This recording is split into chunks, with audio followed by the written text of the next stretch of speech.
Later that afternoon, Nathan threw himself into a flurry of activity around the house, channeling his swirling emotions into productivity.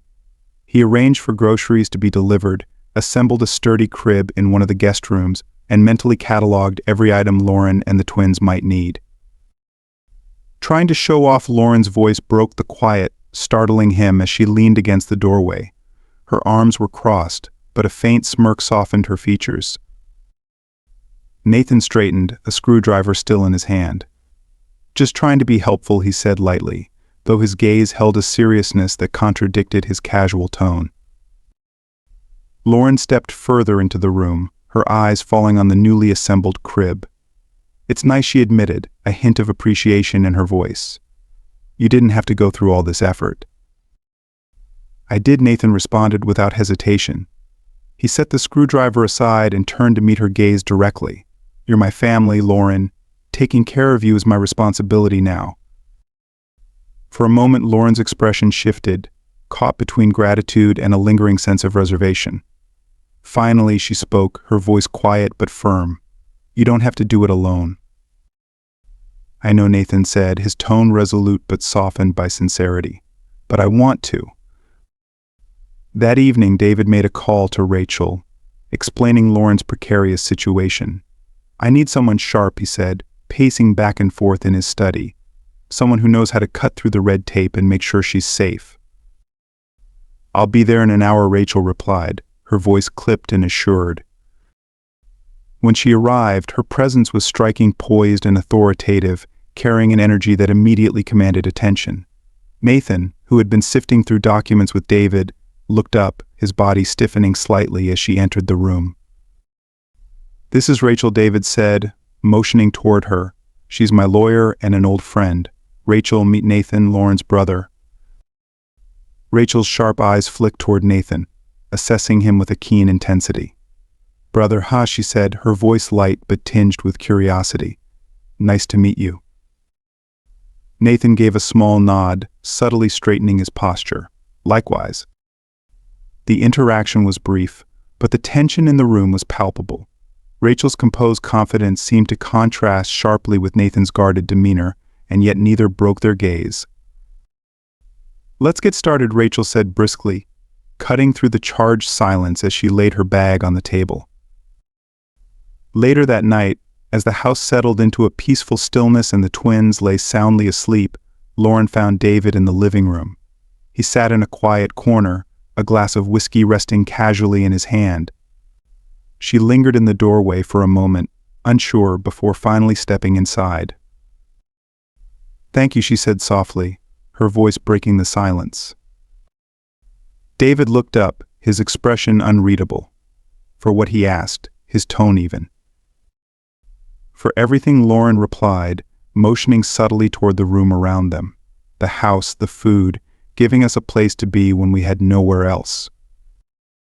David leaned back in his chair, his gaze contemplative. "Don't thank me just yet," he said, a faint smile tugging at the corner of his mouth. His tone carried a touch of humor. "You might regret it once you realize how dull this place can get." Lauren returned his smile, small but genuine, shaking her head gently. "I don't think I will," she said, her words carrying a quiet certainty. David stepped closer, his face set with determination. "What do we need to bring this to light?" "A lot," Rachel admitted, leaning back in her chair, her expression serious. "I can start by drafting formal requests for detailed records, but this will stir up trouble, so we need to be ready for resistance." Nathan nodded, his focus sharp. "Pushback is inevitable. That's why we need a strategy to stay ahead." He tapped a pen rhythmically against the table, his thoughts clearly racing. "I'll leverage my contacts to dig deeper, but this operation's reach means we might need someone embedded on the inside."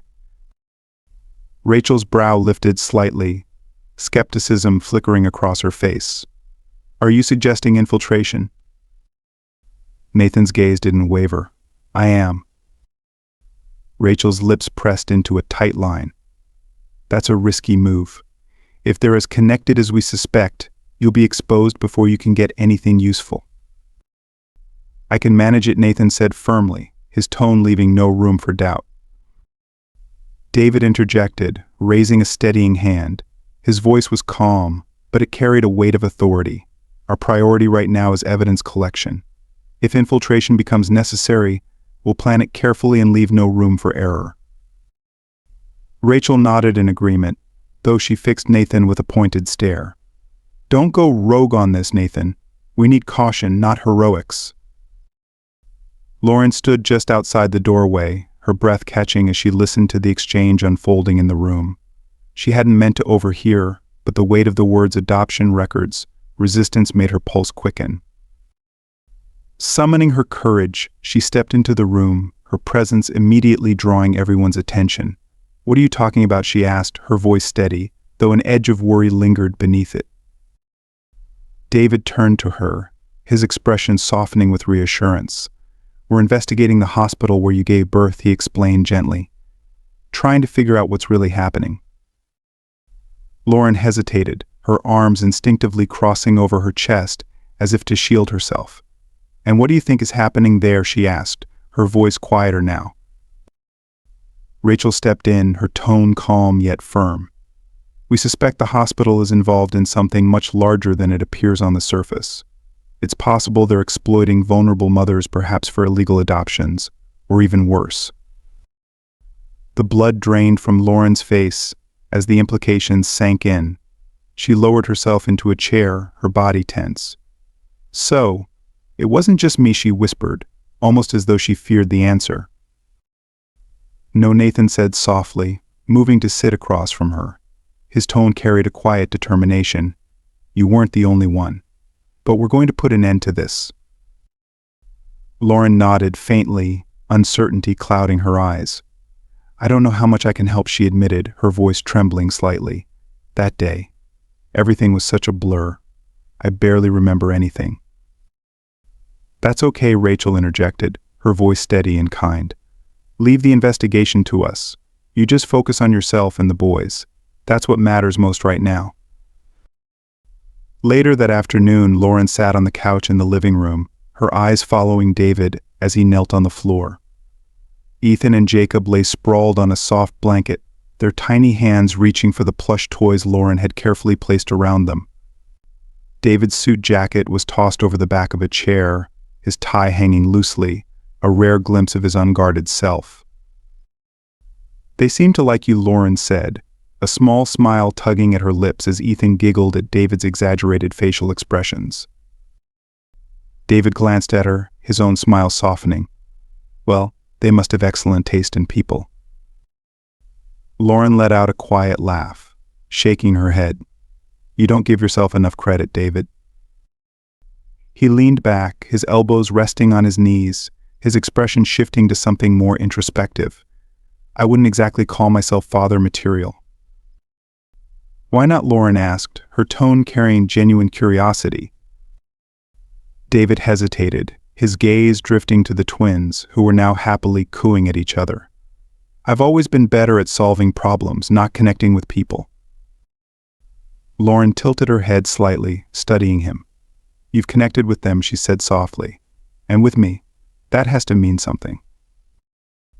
David's eyes lifted to meet hers, his expression unreadable for a moment. Then, in a quiet voice, he replied, maybe it does. As the afternoon stretched on, Nathan immersed himself in a pile of documents in the study, his focus unrelenting. Across the room, Rachel typed away at her laptop, her brow furrowed as she drafted a series of formal requests. Their partnership was seamless, their efficiency undeniable, though moments of tension flickered beneath the surface.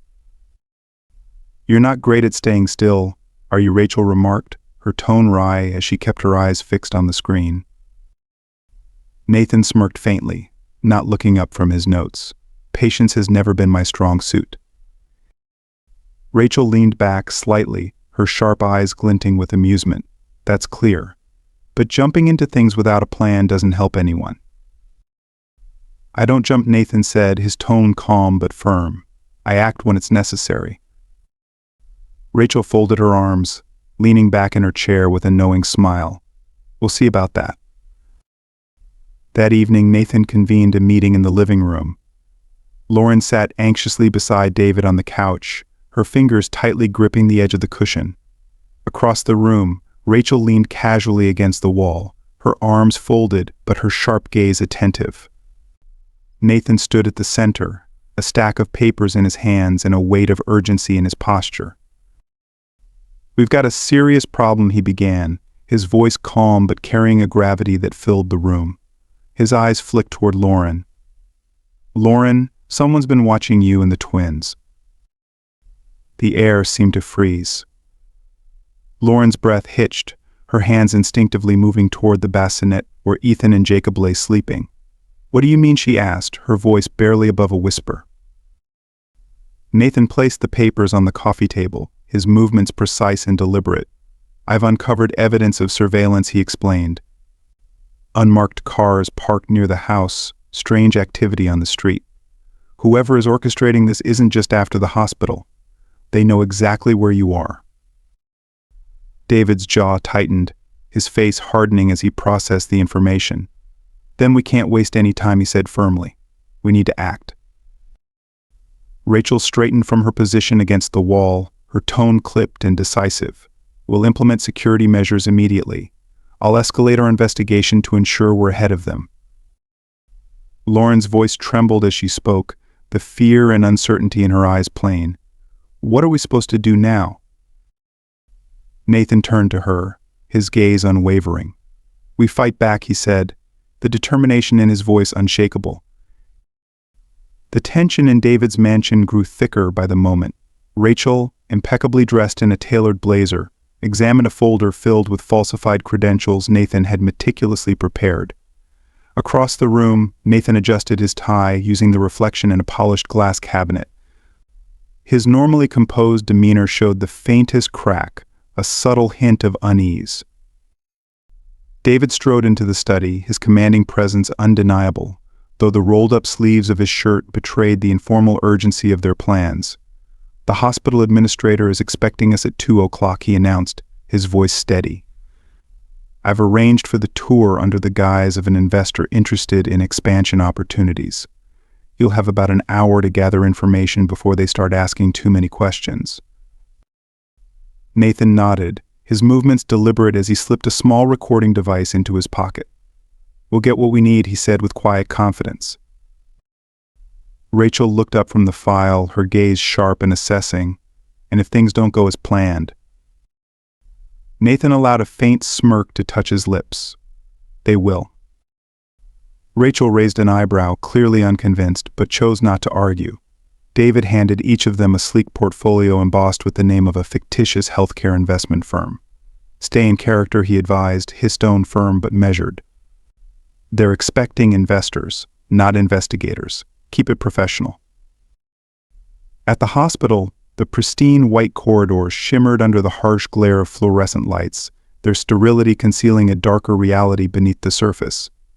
A composed administrator in a tailored navy suit greeted Nathan and Rachel. Her polished demeanor was betrayed by a smile that never quite reached her eyes. "We're delighted about your interest in our facility," she said, guiding them through a hallway adorned with posters extolling the hospital's neonatal care services. "Our neonatal unit is among the most advanced in the state." Rachel nodded, her tone crisp and professional. "Impressive. We're particularly interested in understanding your patient intake process, especially how you manage during high-demand situations." The administrator's polished smile faltered ever so slightly. "Of course, efficiency and compassion are at the core of what we do." As the tour continued, Nathan's keen eyes picked up on details others might overlook: the hushed conversations between staff, the doors labeled authorized personnel only with heavy locks, and the averted gazes of certain nurses. Meanwhile, Rachel masterfully kept the dialogue going, her pointed questions subtle yet probing, designed to extract information without raising alarms.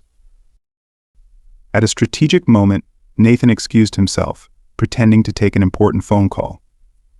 Slipping away unnoticed, he approached a nearby office marked records. With practiced skill, he bypassed the lock and slipped inside. The room was dim, illuminated only by the faint glow of a computer terminal. Filing cabinets lined the walls, their metal frames cold and unyielding. Navigating the system with efficiency, Nathan uncovered disturbing irregularities: birth certificates with identical dates, adoption documents conspicuously missing parental consent, vague discharge summaries with little to no details. Each anomaly painted a clearer picture of something deeply sinister. He snapped photos of the most incriminating files, ensuring every critical detail was captured. The faint sound of footsteps in the corridor jolted him. Nathan moved quickly, slipping into the shadows just as the door creaked open. A nurse entered, her cautious expression scanning the room. He held his breath, every muscle taut, until she left moments later. Once the coast was clear, Nathan exited the room with practiced stealth, his pulse steady but his mind racing with the gravity of what he had just uncovered. Back at the mansion, Lauren sat cross-legged on the plush living room rug, her gaze fixed on Jacob as he babbled incoherently at a toy giraffe. The cozy warmth of the room, combined with the soft patter of rain against the expansive windows, offered a fleeting sense of normalcy amidst the turmoil. David entered, his tie loosened, sleeves rolled up, and an uncharacteristically relaxed air about him. He paused at the sight of Lauren, a small smile curving his lips as he crouched beside Jacob. The baby, as if sensing the comfort in David's presence, immediately reached for his hand, gripping it tightly. "He's taken to you," Lauren said softly, her voice carrying a warmth that had been absent in recent days. David glanced at her, his smile growing. "That's probably because he hasn't figured me out yet." Lauren let out a gentle laugh, shaking her head. "You're better with them than you realize. You should give yourself more credit." David leaned back on his heels, resting his arms casually on his knees. "They're easy to care for," he said, his tone quieter now. "You're the one doing an incredible job with them." Lauren turned to him, her expression softening. "I couldn't manage it without your support, without any of you." David's features shifted, a flicker of tenderness breaking through his usual composure. He opened his mouth to speak, but Lauren's gaze clouded with concern. "Do you think we'll ever feel safe?" she asked, her voice trembling slightly. David's jaw tightened, his resolve unmistakable. "We'll make sure of it. I promise." Later that evening, Nathan and Rachel returned, their faces etched with tension. The dining room, typically serene, transformed into a makeshift war room. Papers, photos, and hastily scribbled notes were spread across the polished table. Nathan took center stage, his tone clipped and professional as he shared his findings. "There's a clear pattern," he began, scrolling through images on his phone. "Birth certificates have been altered to match fraudulent adoption records. Parental consent forms falsified." He paused, pointing to a photograph of a steel door labeled restricted access. "Whatever's behind that door, they're hiding something significant."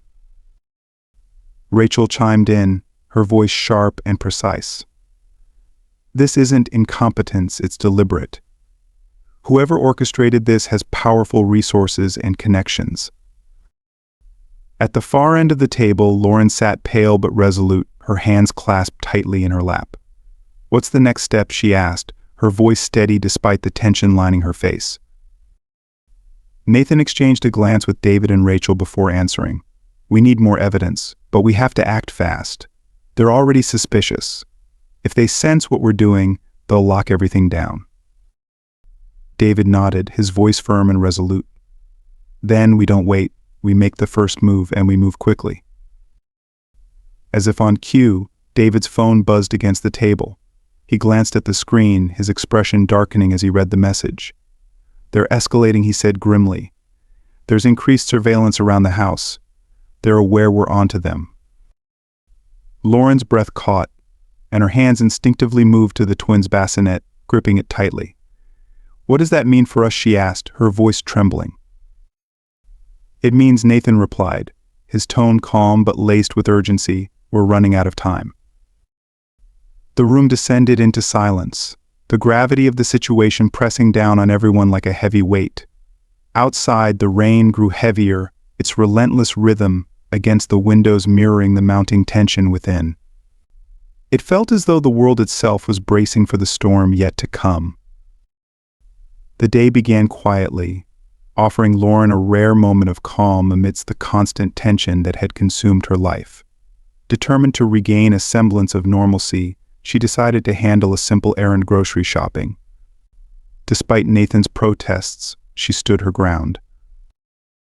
"I'll be fine," Lauren insisted, securing Ethan into his car seat while David hovered nearby, his brow furrowed with concern. "I can't stay hidden forever. Besides, I need to breathe some fresh air." David exchanged a reluctant glance with Nathan before conceding. "Take 2 of the security team with you," he said firmly, his tone leaving no room for negotiation. "Just in case." Lauren sighed but agreed. While she was aware the danger hadn't fully subsided, the confinement of David's expansive mansion had become stifling. Cradling Jacob in her arms, she gently settled him into his seat. His tiny fingers brushed against hers, offering a small, comforting reassurance. The grocery store buzzed with mid-morning activity, a stark contrast to the unease that had followed Lauren for weeks. The twins, nestled contentedly in their stroller, drew warm smiles from strangers as Lauren navigated the aisles. For a fleeting moment, she felt a sense of normalcy. But then, she saw him. A man lingered at the end of the aisle, feigning interest in canned goods, his gaze darting toward her. Lauren's heart quickened. She turned the stroller abruptly, heading toward the produce section, only to spot another man stationed near the entrance, his hand resting casually inside his jacket pocket. Her breath hitched. Trembling, she fumbled for her phone and quickly dialed David. "Something's wrong," she whispered, her voice shaky. "There are 2 of them. I think they're watching me." David's voice was steady and controlled. "Stay where you are. The security team is nearby. They'll get you out." Before she could respond, one of the men stepped into her path. His smile was cold, predatory, sending a chill down her spine. "Nice day for a stroll," he said, his tone laced with mockery. Lauren tightened her grip on the stroller, her protective instincts surging. "Leave me alone," she said, her voice firm despite her fear. The man didn't move. "Relax," he said, his eyes flicking toward the twins. "We just want to talk." Lauren's fear gave way to a fierce determination. "Step back," she demanded, her voice trembling but resolute. The second man began approaching from behind, and Lauren's mind raced. Her options were dwindling. Then, chaos erupted. One of David's security guards stormed through the store's entrance, his presence commanding immediate attention. "Ma'am, come with me," the guard ordered, positioning himself between her and the men. The scene devolved into a blur of action. The guards engaged the men in a heated clash, their shouts mingling with the startled cries of shoppers. Seizing the opportunity, Lauren gripped the stroller tightly and darted toward the emergency exit. Her heart pounded as she pushed through the door, desperate to shield her children from harm and escape the looming danger. Back at the mansion, David paced the living room anxiously, his tension palpable, as the security team returned with Lauren and the twins. Her complexion was pale, her hands trembling as she held Jacob close to her chest. "They knew where I was," Lauren murmured, her voice barely above a whisper. "They were waiting for me." David's jaw clenched, his expression shadowed with guilt. "I shouldn't have let you go," he admitted, his tone weighed down with regret. "I underestimated them." "It's not your fault," Lauren replied, though the lack of conviction in her voice betrayed her lingering fear. Nathan stormed into the room, his face dark with fury. "They've crossed the line," he growled, his intense gaze fixed on Lauren. "This is why I told you not to leave." Lauren's exhaustion flared into frustration. "I can't stay locked up forever, Nathan," she snapped, her voice trembling with emotion. "If it keeps you safe, you can," Nathan shot back, his tone rising with passion. Rachel stepped in between them, her voice calm but firm. "Arguing won't fix this," she interjected, her composed demeanor diffusing the rising tension. Turning toward Lauren, Rachel's expression softened. "Are you okay?" she asked gently. Lauren nodded, though her eyes glistened with unshed tears. Rachel placed a steadying hand on her shoulder. "We'll figure this out," Rachel assured her, her tone resolute. "You're not alone in this." Later that night, Rachel found Nathan on the back patio, staring into the rain-soaked garden. He stood motionless, his shoulders tense as the day's events replayed in his mind. She approached him quietly, her usual sharpness tempered by the shared weight of their responsibilities. "You don't seem to excel at staying calm," she remarked, her tone light but pointed. Nathan exhaled heavily, running a hand through his disheveled hair. "It's hard to stay calm when the people I care about are in danger," he admitted, his voice low and strained. Rachel leaned against the railing beside him, her posture relaxed but her eyes focused. "You're not the only one who cares," she said softly, her voice carrying an uncharacteristic warmth. "But we have to be smart about this. Recklessness won't protect her or the twins." Nathan turned his gaze toward her, his frustration easing into something gentler. "You're right," he acknowledged after a long pause. I can't lose her again." Rachel met his gaze, her expression steady, her voice unwavering. "You won't," she said firmly, "but you have to trust the rest of us to help." The unspoken understanding between them lingered in the cool night air, the rain outside mirroring the quiet determination that now settled between them. In the study, Nathan outlined his next steps to David and Rachel, his voice steady but tinged with urgency. "We're running out of time," he said, his tone resolute. "They're getting bolder, and we need answers now. I'm going back into the hospital." David's brow furrowed, concern evident in his expression. "It's too risky," he said firmly. "They'll be expecting something after today's events." Nathan's jaw tightened, his frustration barely contained. "That's exactly why we need to move quickly. Waiting only makes it more dangerous." Rachel's face remained impassive, her sharp mind clearly working through the possibilities. "If we're going to do this," she said, her voice calm but firm, "we need a solid plan. No room for improvisation." Nathan nodded, his resolve unshaken. "I'll handle it," he assured them, his determination unwavering. Outside, the rain continued to beat against the windows, its rhythmic patter underscoring the gravity of their discussion. In that room, the air grew heavier with shared purpose. The lines had been drawn, and there was no turning back. They knew the risks, but they also knew the stakes this fight was too important to lose. They had drawn the battle lines, and there was no turning back. The hospital loomed under the gray, overcast sky, its pristine white exterior a deceptive facade for the darkness Nathan knew lingered within. Dressed in a crisp lab coat and equipped with forged credentials, he stepped through the sliding glass doors. His demeanor was calm, his posture assured, but beneath the surface, his senses were razor-sharp, ready for the slightest disturbance. Rachel's voice buzzed softly in his ear through the concealed earpiece. "You're inside. Keep it smooth, Nathan. They're already on edge after your last visit." "Understood," Nathan murmured, his sharp eyes scanning the lobby. A nurse seated at the reception desk glanced up briefly before returning her attention to the computer screen. With a practiced air of confidence, Nathan approached. "Dr. Carrington," he announced, holding up a convincingly authentic ID badge.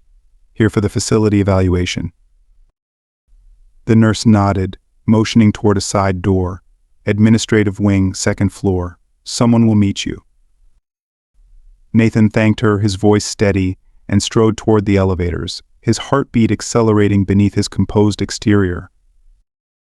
Rachel's voice cut through the silence again, a cautious warning. "They've got security cameras along the hallways. Keep your head down, don't linger." The elevator doors opened onto a stark corridor in the administrative wing. Frosted glass doors lined the walls, the sterile hum of fluorescent lights, underscoring the eerie quiet.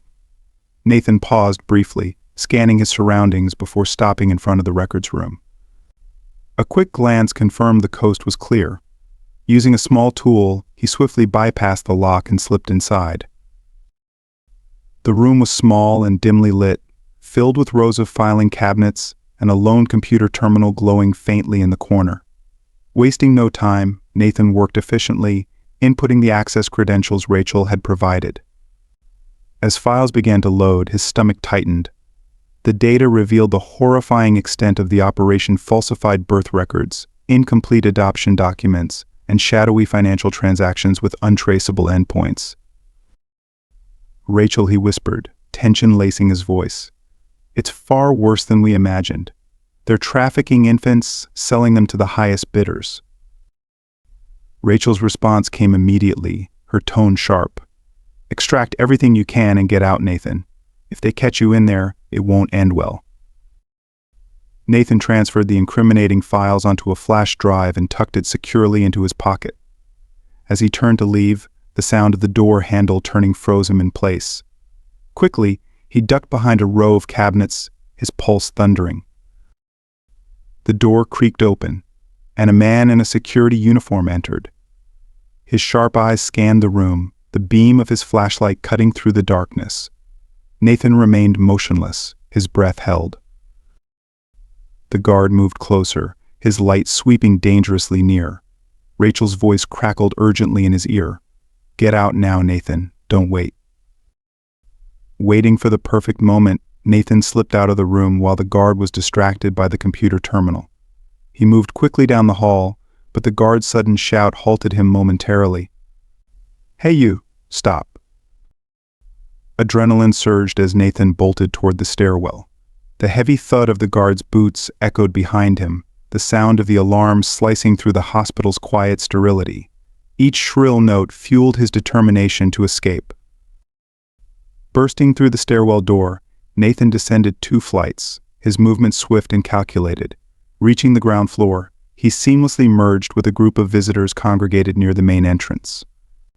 Keeping his head low, he maneuvered through the bustling crowd and slipped outside into the parking lot.